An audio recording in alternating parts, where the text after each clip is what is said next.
Bismillahirrahmanirrahim. Assalamualaikum warahmatullahi wabarakatuh. Untuk mahasiswa saya semester 1, perkenalkan saya Bu Suci. Selamat bergabung di mata kuliah Psikologi Komunikasi. Pada pertemuan ini kita akan membahas tentang ruang lingkup psikologi komunikasi, yaitu kita akan tahu apa itu psikologi komunikasi dan apa saja yang akan kita pelajari di dalamnya. Secara etimologi, psikologi komunikasi berasal dari dua kata, yaitu psikologi dan komunikasi. Psikologi sendiri adalah ilmu yang mempelajari aspek mental dan behavioral manusia. Adapun yang dimaksud aspek mental adalah perilaku yang belum terlihat, sedangkan behavioral adalah perilaku yang tampak atau terlihat. Perilaku yang belum terlihat atau tidak tampak disebut juga dengan sikap atau afeksi. Sikap sendiri adalah kecenderungan untuk berperilaku.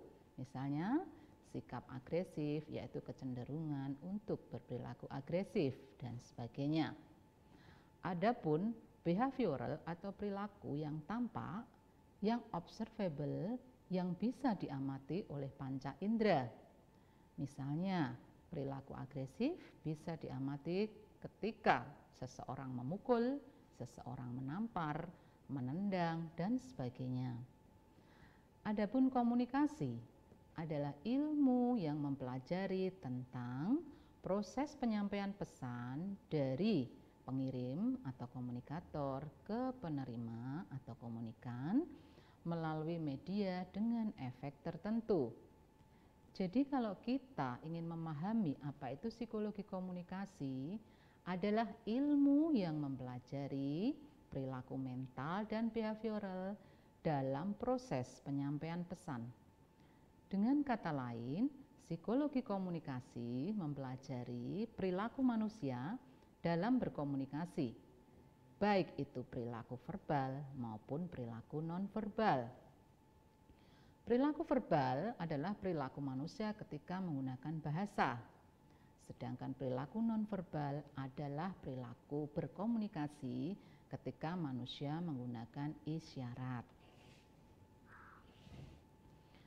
Pengertian komunikasi dalam perspektif psikologi ada beberapa hal. Yang pertama adalah penyampaian energi dari satu tempat ke tempat yang lain. Energi yang dimaksud adalah energi untuk menyampaikan pesan yang berasal dari komunikator ke komunikan. Yang kedua adalah proses penyampaian atau penerimaan pesan oleh organisme. Proses ini maksudnya adalah proses penyampaian pesan dari komunikator dan penerimaan pesan oleh komunikan. Yang ketiga adalah pesan yang disampaikan. Pesan di sini bisa berupa informasi, nasihat, ajakan atau persuasif, dan sebagainya. Yang keempat, pengaruh satu wilayah persona yang dapat mengakibatkan perubahan efek komunikasi yang berupa perubahan kognitif, perubahan afektif, dan perubahan perilaku atau behavioral. Sedangkan yang kelima, pesan pasien dalam komunikasi terapeutik. Komunikasi ini atau komunikasi terapeutik adalah komunikasi yang ditujukan untuk penyembuhan.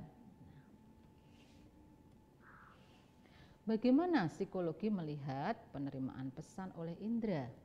Sementara indera menyampaikan impuls saraf ke otak.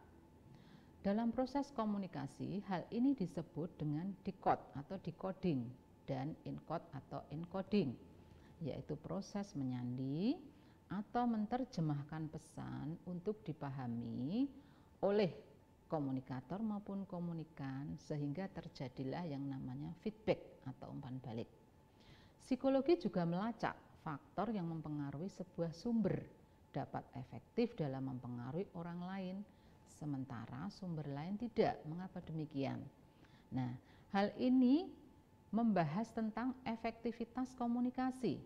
Mengapa satu proses mencapai tujuannya, sedangkan proses lain tidak? Beberapa faktor yang berpengaruh dalam hal ini adalah komunikator, pesan, media, dan komunikan. Oleh karena itu, ada pembahasan tentang psikologi komunikator ada sendiri, psikologi media ada sendiri, dan ada juga yang disebut dengan psikologi pesan.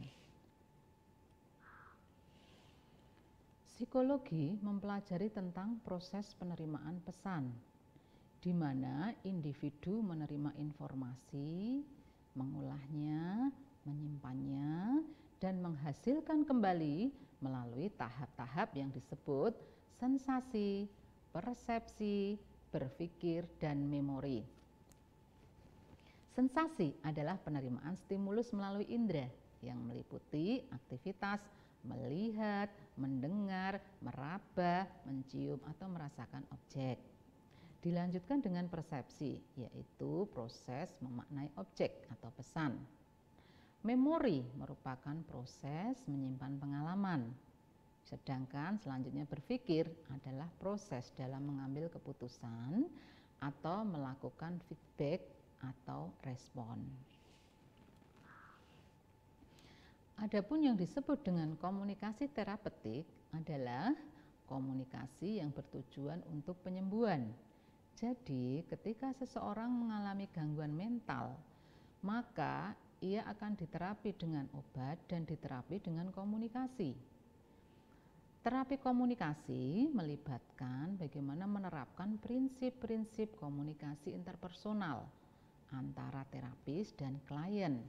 Misalnya, 1. Prinsip keterbukaan, prinsip positiveness atau sikap positif, prinsip sikap suportif, kesetaraan, dan empati. Psikologi memandang bahwa sakit jiwa merupakan gangguan dalam komunikasi. Pasien tidak mampu mengungkapkan diri. Oleh karenanya, untuk meluruskan jiwa harus dengan meluruskan cara berkomunikasi. Beberapa contoh penerapan komunikasi terapeutik antara lain, bagaimana perawat dengan penderita depresi di rumah sakit jiwa, juga antara guru dengan anak autis di SLB, antara terapis dengan pengguna narkoba di panti rehabilitasi, antara relawan dengan orang dengan HIV/AIDS atau ODA, dan sebagainya. Psikologi juga mempelajari tentang efek dari sebuah proses komunikasi. Apakah efek itu? Efek komunikasi pada dasarnya terbagi menjadi 3, yaitu efek kognitif, efek afektif, dan efek perilaku. Jalaluddin Rahmat mengatakan bahwa untuk mengukur suatu efektivitas sebuah proses komunikasi, 3 efek tersebut dirinci dalam 5 hal, yaitu pengertian. Pertama, pengertian termasuk dalam efek kognitif. Hal ini dimaksudkan antara komunikator dengan komunikan terjadi sebagaimana yang diharapkan pemahaman mereka, tidak terjadi salah paham, yaitu dari tidak tahu menjadi tahu tentang suatu informasi. Yang kedua adalah kesenangan. Kesenangan itu adalah efek afeksi. Adapun kesenangan yang dimaksud adalah perubahan rasa senang yang dialami oleh partisipan komunikasi. Mereka merasa bertambah akrab dari hari ke hari dan tidak merasa bosan untuk berkomunikasi dengan partner. Efek ketiga adalah sikap. Sikap ini masih termasuk dengan efek afektif, yaitu munculnya perubahan sikap.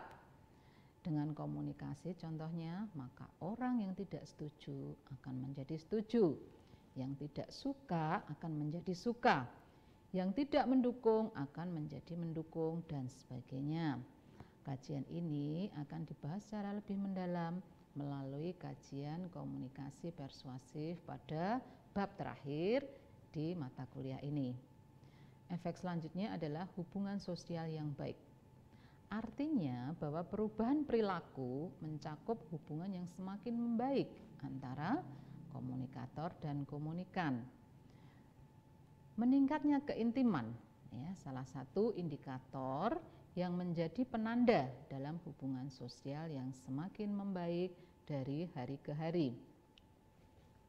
Adapun keintiman itu sendiri ditandai dengan meningkatnya kedalaman topik yang dibicarakan oleh partisipan dan jarak berkomunikasi yang dekat.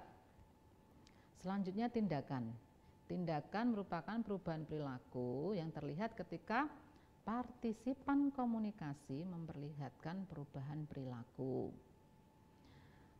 Misalnya, perubahan itu terjadi dari perilaku agresif menjadi tidak agresif, perilaku membentak menjadi perilaku yang lemah lembut, dan sebagainya.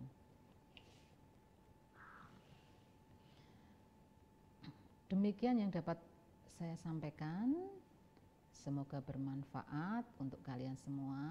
Sampai ketemu dalam kuliah offline ya. Wassalamualaikum warahmatullahi wabarakatuh.